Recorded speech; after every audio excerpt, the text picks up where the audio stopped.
Hey guys, welcome back to World Mechanics. Our mission here at the garage, guys, is to save you as much money as we can. That's why we make these absolutely free videos.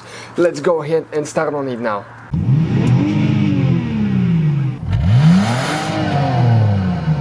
To show you how to fix a radio on Volkswagen Golf or Jetta that's not working.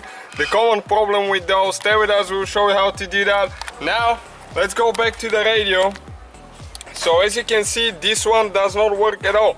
No matter what you do, you press the button, it doesn't turn on. So we put the scanner on and it says no communication with the radio at all. So there is two options. Either the unit is burned, or let me show you on this one. We'll see if what's the problem in our case here. So we need to go ahead and remove the radio, but what we need to remove the wires right here. So we have the video on our channel how to remove the radio, so if you don't know how to, just check it out. We have it there, and you can see how to remove it. So now that's the fuse that we're talking about. Okay, that fuse is the one that usually goes bad. Okay, and you can see this one is burned. There is a hole in it, so it's not working.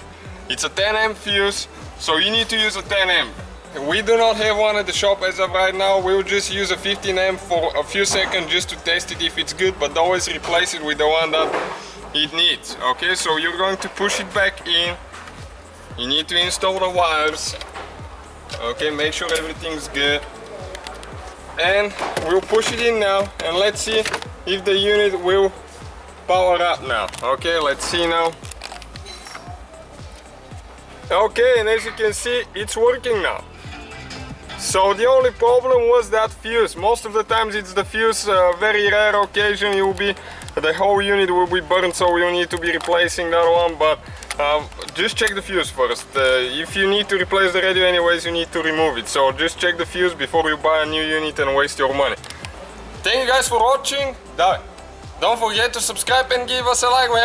Hopefully guys the video was helpful. Please do not forget to comment, like, subscribe. That way we can keep making these absolutely free videos. Guys, we have more than 19,000 free repair videos on our YouTube channels that can, guys, save you thousands of dollars in future repairs. Check them out. Thank you guys for watching and see you next time.